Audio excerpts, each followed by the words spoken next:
Dear students, today we will discuss chapter number 2 whose title is Nutrition in Animals.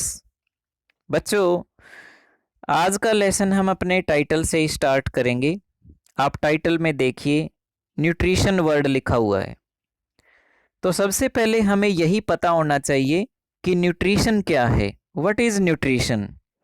चलिए देखिए, nutrition is the mode of taking food by an organism and its utilization by the body.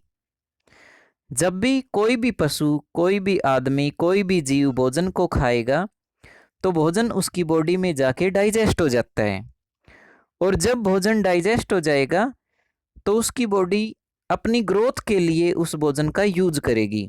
तो देखिए, भोजन को खाना और फिर digest होने के बाद बॉडी के द्वारा उसका यूज करना, उसको यूटिलाइज करना, उसी प्रोसेस का नाम होता है न्यूट्रिशन।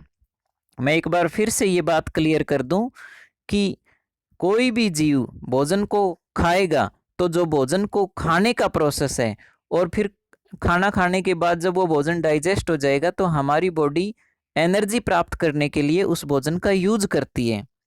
तो भोजन को खाना और फिर उस भोजन को बॉडी के द्वारा यूज करना, उसी प्रोसेस का नाम है न्यूट्रिशन। चलिए देखिए, आप सभी जानते हैं और आप सभी 6th क्लास में पढ़ चुके हैं कि हमारे भोजन के अंदर बहुत सारे न्यूट्रिएंट होते हैं, और उन न्यूट्रिएंट्स के जो नेम हैं वो हैं carbohydrate, fat, protein, mineral, water, roughage, vitamin. ये सारे के सारे न्यूट्रिएंट्स हमारे भोजन में होते हैं। देखिए, जब हम रोटी खाएंगे तो रोटी के अंदर क्या होता है? कार्बोहाइड्रेट होता है। जब हम घी खाएंगे तो घी के अंदर क्या होता है? फैट होता है। अगर हम दाल खाएंगे तो दाल के अंदर प्रोटीन होता है। इसी तरह सब्जियां और फ्रूट खाएंगे तो उनके अंदर मिनरल, वाटर, रफेज, विटामिन, ये सारे न्यूट्रिएंट पाए जाते हैं। और ये न्यूट्रिएंट्स हमारी बॉडी के लिए बहुत ज़रूरी हैं, क्योंकि जो हमारी बॉडी की ग्रोथ होती है और हमारी बॉडी को जो एनर्जी मिलती है वो कहाँ से मिलती है?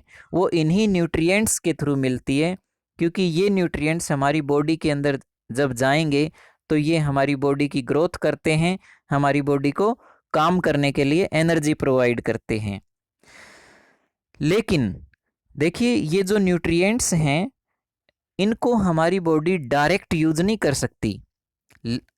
इनको यूज करने के लिए पहले हमें इनको तोड़ना पड़ता है, और भी सिंपल सब्सटेंसेस के अंदर इनको तोड़ना पड़ता है। ये जो न्यूट्रिएंट्स हैं ये कॉम्प्लेक्स सब्सटेंसेस होते हैं। कॉम्प्लेक्स सब्सटेंसेस इसीलिए बोलते हैं क्योंकि इनको हमारी बॉडी यूज नहीं कर सकती, इसीलिए हमने इनको कॉम्प्लेक्स सब्सटेंसेस का नाम दे दिया।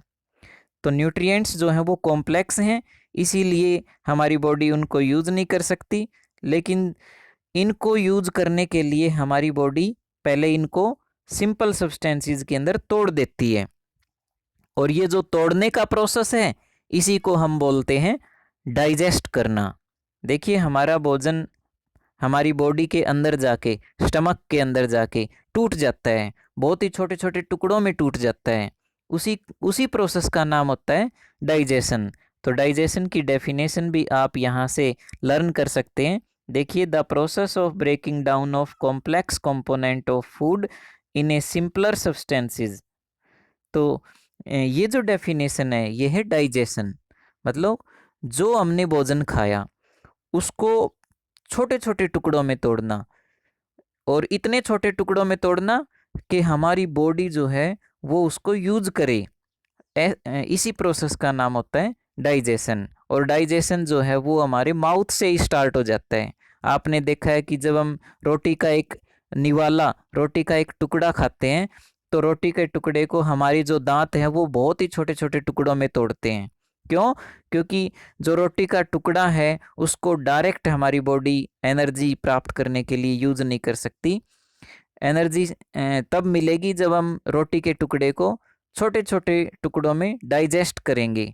इसीलिए पहले हम दांतों से भोजन को चबाते हैं ताकि वो छोटे छोटे टुकड़ों में टूट जाए, और फिर जब वो स्टमक के अंदर चला जाएगा तब हम उस भोजन को और भी ज़्यादा छोटे टुकड़ों में तोड़ देते हैं ताकि हमारी बॉडी सारे न्यूट्रिएंट्स को यूज कर सके। तो इसी प्रोसेस का नाम है डाइजेशन। तो आज की इस वीडियो में आपने दो बातें सीखी हैं, एक है न्यूट्रिशन और दूसरी है डाइजेशन। तो ये दोनों जो टर्म हैं, न्यूट्रिशन और डाइजेशन, ये दोनों आपको याद होनी चाहिए। आप दोनों टर्म्स को अच्छे से रीड कर लें, समझ लें। फिर भी अगर कोई डाउट है तो वो आप मेरे से डिस्कस कर सकते हो। आज के लिए इतना ही। Thank you.